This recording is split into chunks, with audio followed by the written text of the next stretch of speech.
Hello, and welcome back to another episode of Bestseller Books.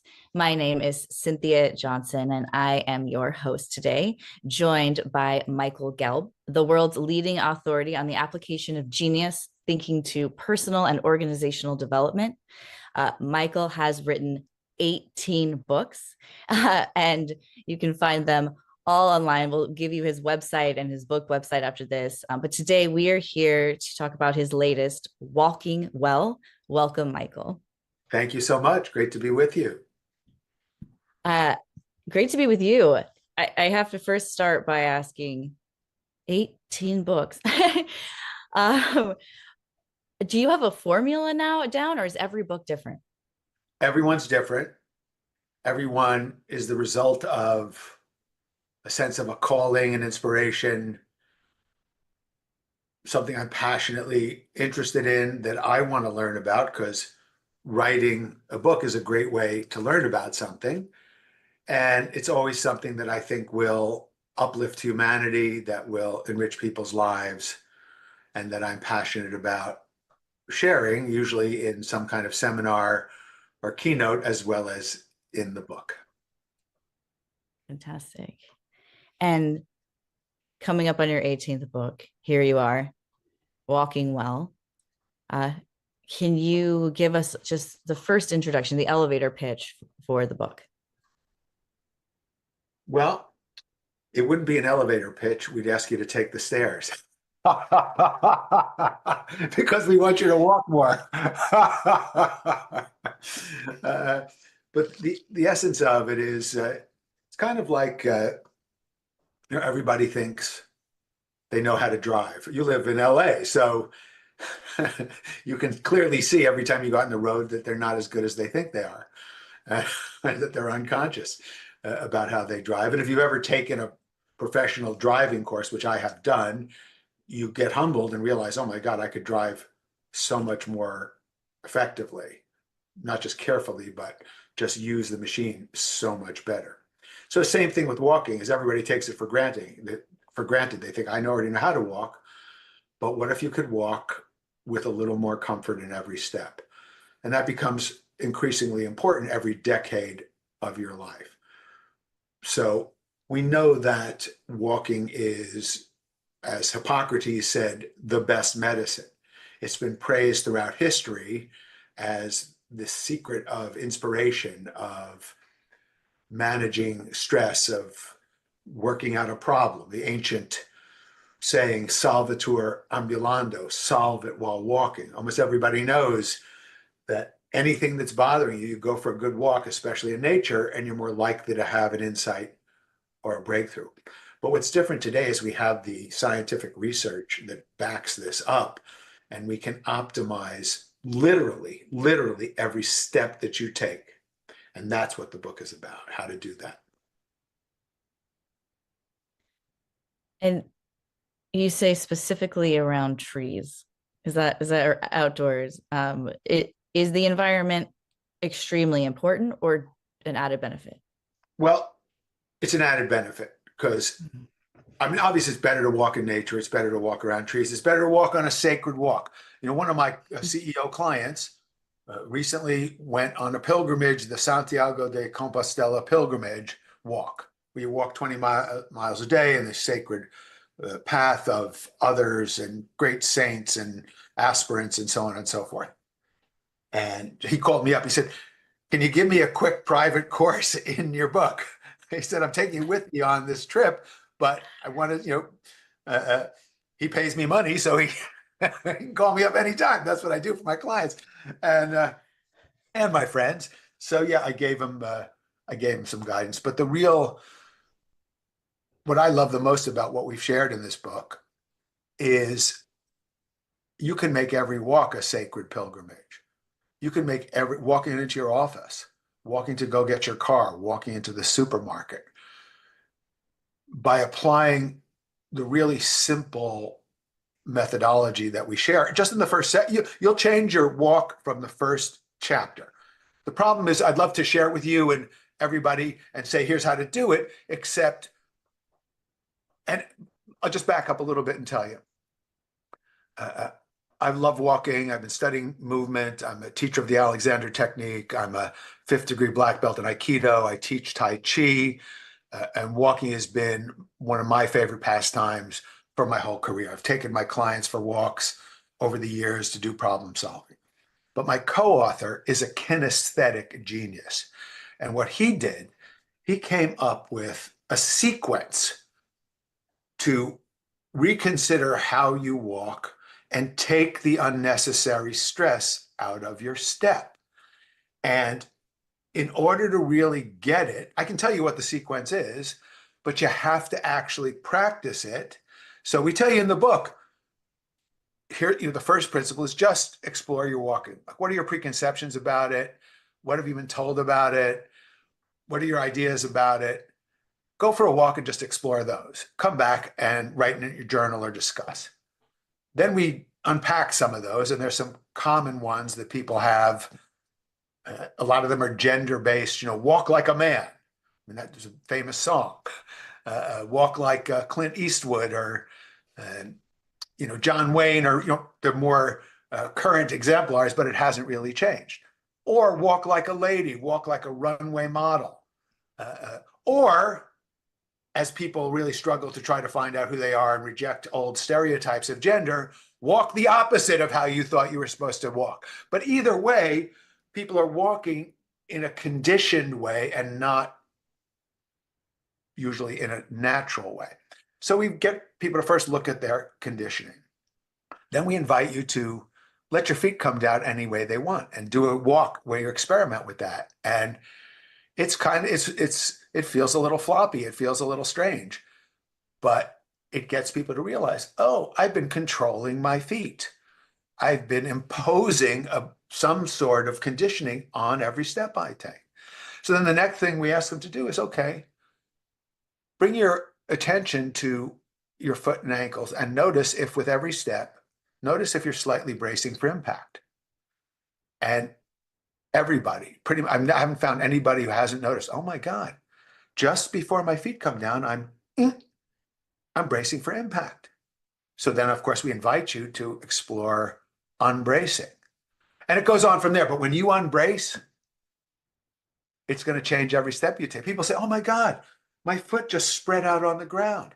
Oh, I felt more connected to Mother Earth. I felt the whole earth supporting me for the first time. So all the stuff you read about in books on walking meditation, but how do you experience that viscerally from the ground up in your actual body? So that's what the sequence does. And we take you through it. We've distilled it to its essence. So you can get it just from reading the book, but then we also created a free website with videos and illustrations and Q&A to help support our readers.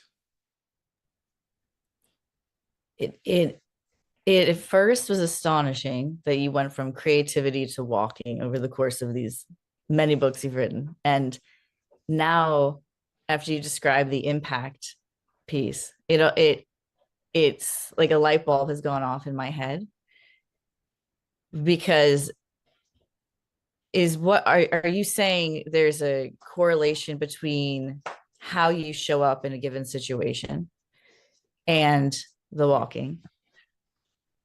You just got Wow. the whole thing is about how do you walk through life? How do you walk through life? How do you show up? That's what the book's really about. Oh, so you've given this physical expression that we can visualize, right? We can all picture someone walking, and we can all picture someone bracing for impact, but we rarely watch ourselves walk, right? It's something someone else does in front of us. Oh, interesting. Okay, you have to back up a little. Did you quite literally stumble upon this?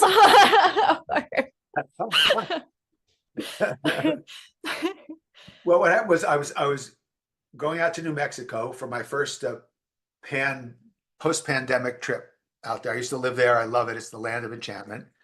And my co-author is an old friend. He was a scholarship gymnast to Penn State many years ago, and then was a professional modern dancer. became the director of an Alexander Technique training school, trained many teachers, is a Tai Chi guy, a Aikido guy, tango guy. I mean, he's done it all. But he's put all of his focus, his life passion into walking for years. And what he told me was that when he moved to New Mexico, he was about 40 years old, and there's a famous hill, 4.5 miles on a slope upwards. It's a place where George O'Keeffe used to like to go and walk, and it's near where he lives. So he would walk up that hill. And now that he's 74, he said, I walk it faster and with less effort than I did when I was 40. And I'd like to share with you what I figured out that allows me to do that. He said, because I think there might be a book idea here. Because he knows that at that time I had written 17 other books. so, when I met him, I was open-minded, but I was also skeptical because I thought I knew a lot about it. So I said, treat me like a beginner, show me what you got. And he gave me the first lesson, which is, the first section of the book. And I just said, oh my God, we can change the world. This is millions and millions of people consider walking to be their primary form of exercise. And we could help a lot of those people. In a past life, I studied stunt choreography, so I know a little bit about Tai Chi, and I did something called the standing series. I'm sure if you're familiar, but it's an all day. You have to stand and you move just slightly over the course of hours. um, and at the time doing it, I remember thinking, this is awful. Like, this is terrible. But still to this day, I would say finishing that day was one of the greatest achievements of my life. And it was the slowest day. So is part of this also about just slowing down in general? What does pace have to do with the discussion? So, you know this from studying Tai Chi. The secret of Tai Chi is to slow the movement down as slow as you can possibly do it. Now, why is that? Because Tai Chi is a martial art. So in a fight, I'm not going to go like this. I'm going to do whatever I have to do, and I'm going to do it really quickly. But why do we train so slowly? Because when you go as slow as you can, any flaw in your balance is revealed. Anything that you're covering up by speeding up is revealed. And you have to strengthen and rebalance at a deeper level.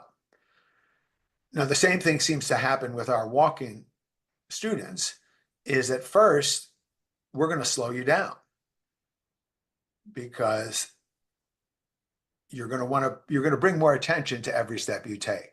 Not because we tell you to, because you're going to get so curious. I mean, I'm curious.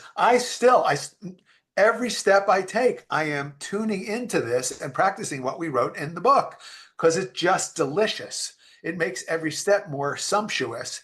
The connection with the ground is so much more magnificent. So what I found myself, and my students find the same thing, Bruce will say the same thing, I'm sure, is that when you start practicing this, you'll slow down your pace because you're bringing more attention. But when you get it going, you'll walk faster than you ever did before with less effort.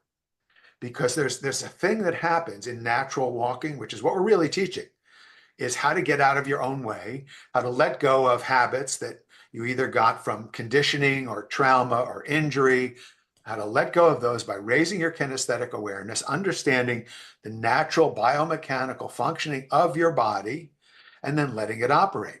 So the word to walk comes from the old English and Welsh, wialcan.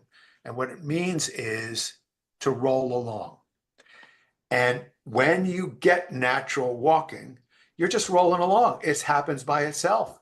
It's just a fabulous feeling. You kind of disappear. There's no effort in your walking. And that happens also to be much quicker, but it doesn't feel like you're hurrying at all. My mind is a little bit blown.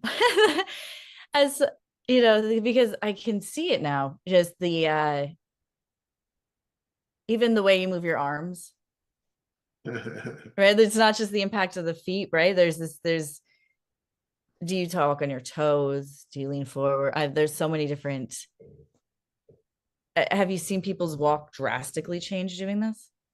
Well, so I was telling you before about the Omega Institute here where Uh-huh. I'm in Rhinebeck, and I taught a weekend seminar there in walking well. And one of the women who attended the seminar came to me and said, I've just had an amazing experience. So we put it on video. So, well, tell the camera because it sounds cool. Let's share it with the world. She said that she had chronic pain in her legs. And she said she realized, what she was doing was what she'd been taught to do, was strike the ground with her heel and then let her toe fall. She had been pounding the pavement to try to get in her 10,000 steps for years.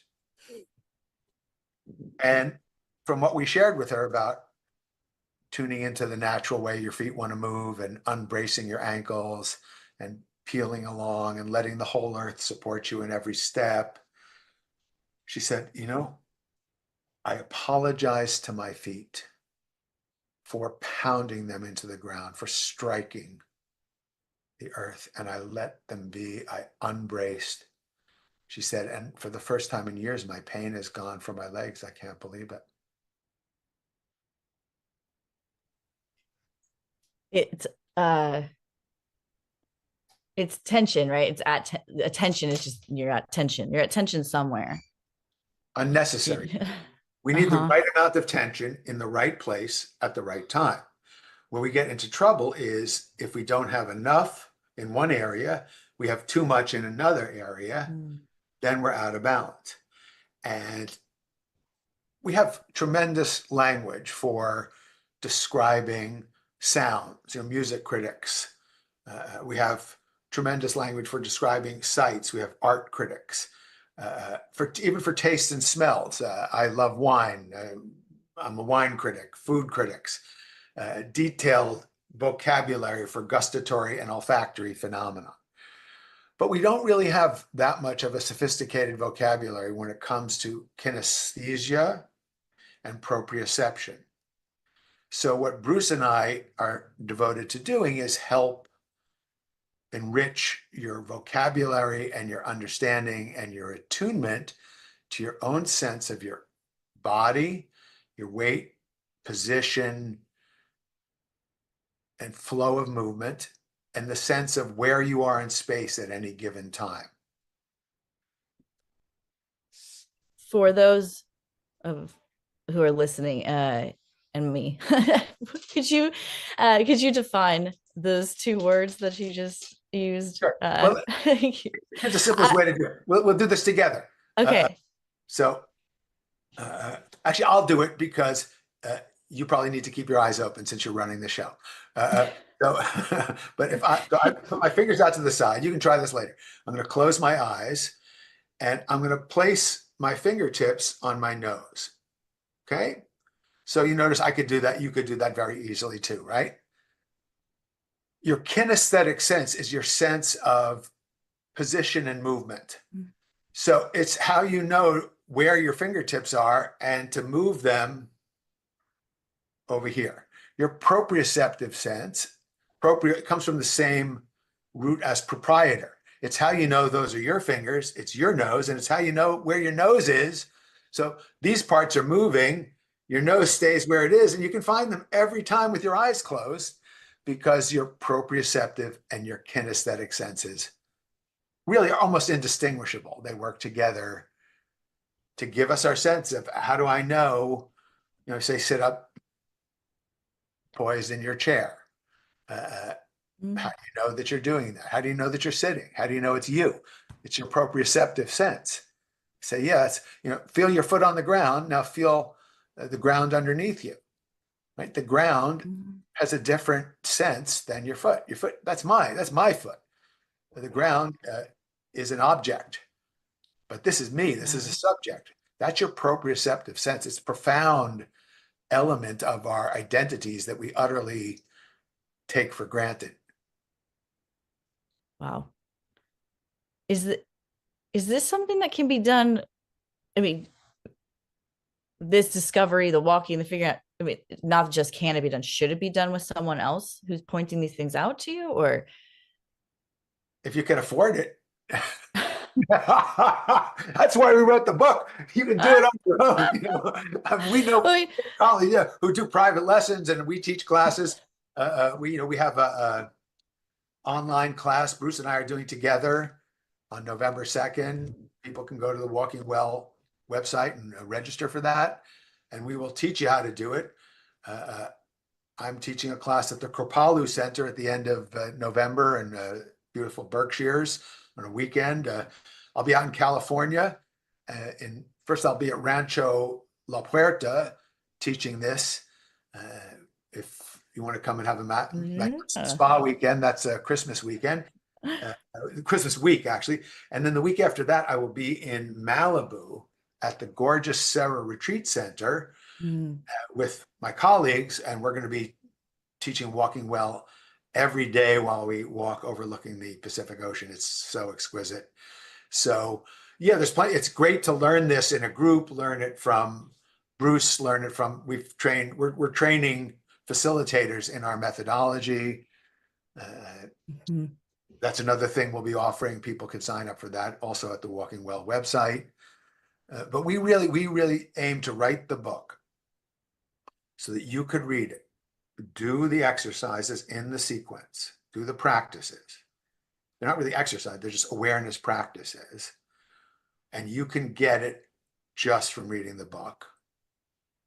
You don't even need to go to the website and look at the illustrations, because that's, I've learned a few things in writing all these books, and aim is to write so clearly and make it almost impossible to misunderstand, so that you'll go out and you'll really get it.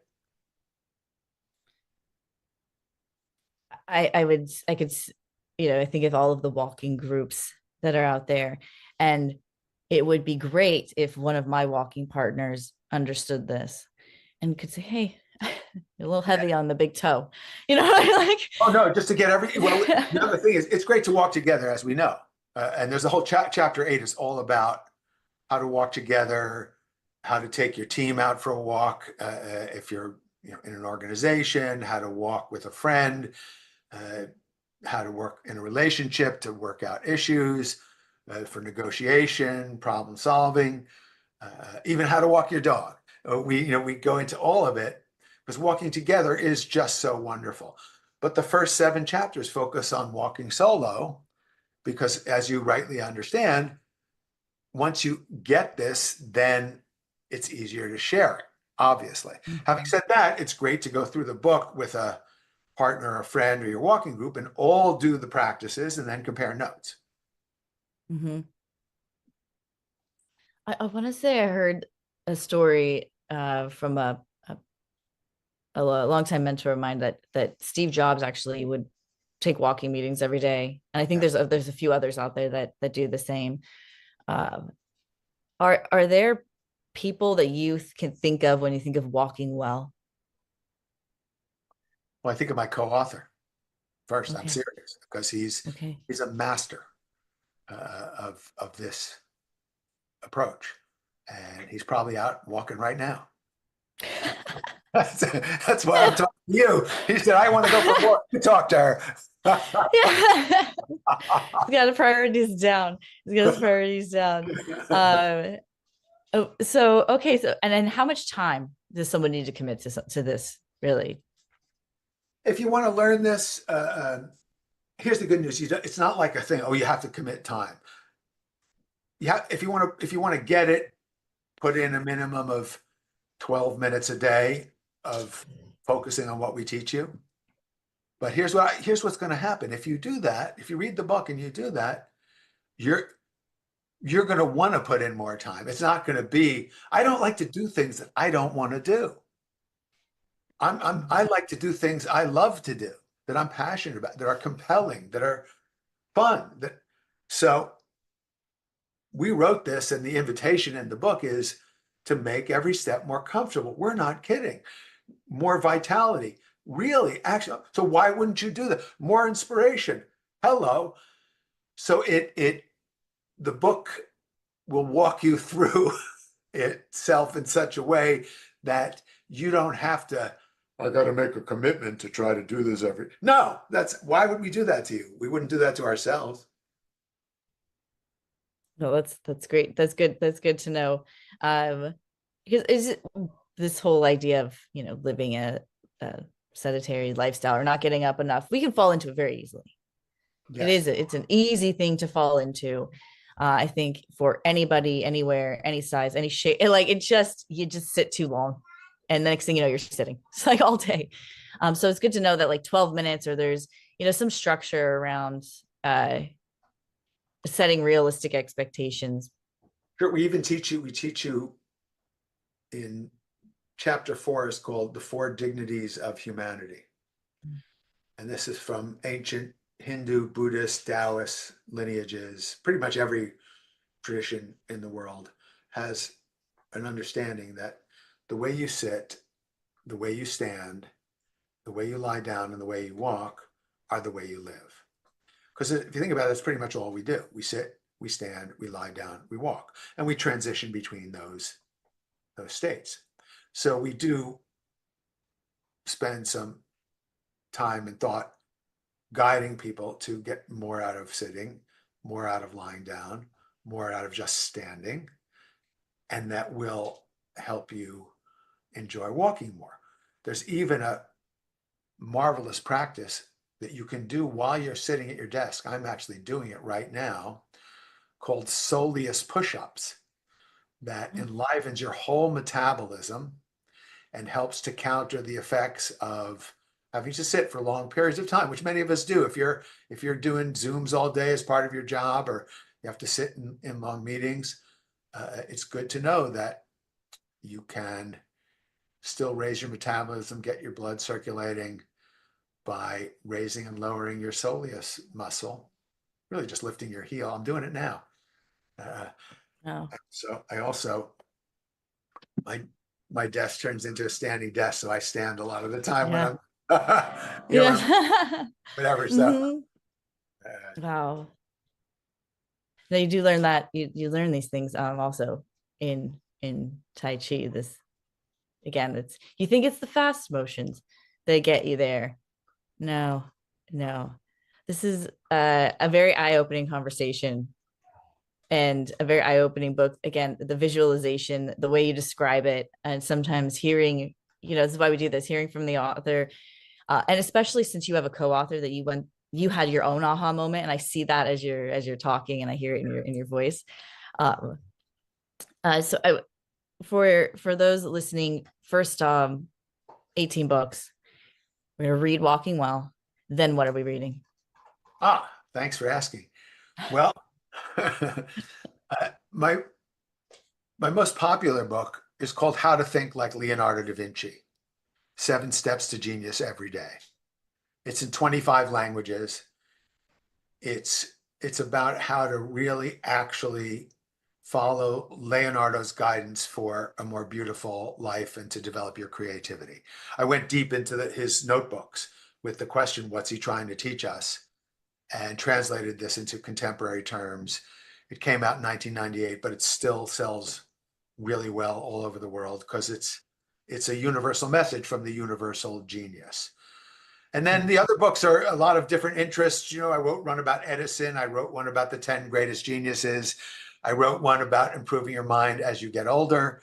I wrote one about wine and creativity. I wrote one about Qigong and Tai Chi and creativity. Mm, I wrote, oh, yeah, this one's really important. If anybody's in business, the Healing Organization, Awakening mm, the Conscience of Business to Help Save the World.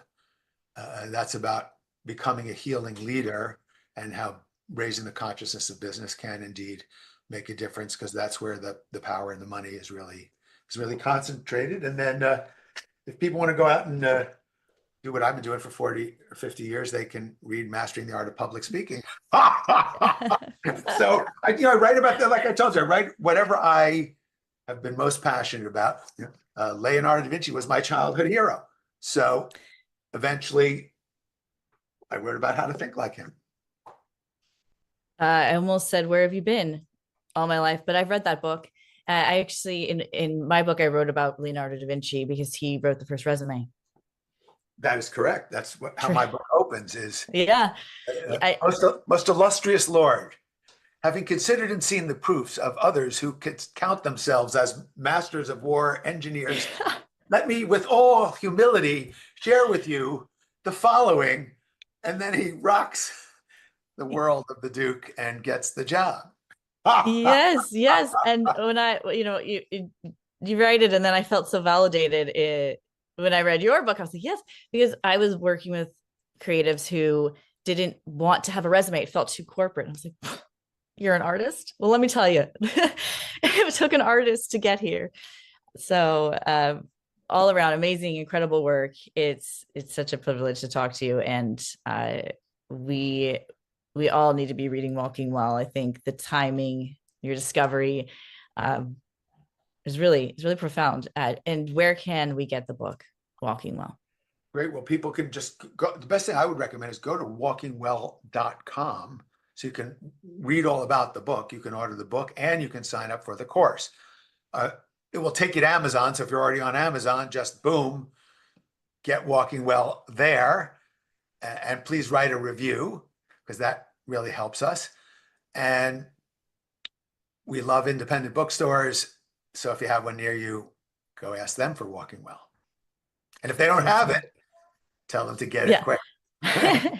Or email me and I'll email you, and then we'll follow. We'll get on their Thank you. Thank you so much. It's been wonderful speaking. And thank you, everyone, for tuning in to another best-selling books. I am Cynthia Johnson, your co-host, and we'll see you next time. Thanks.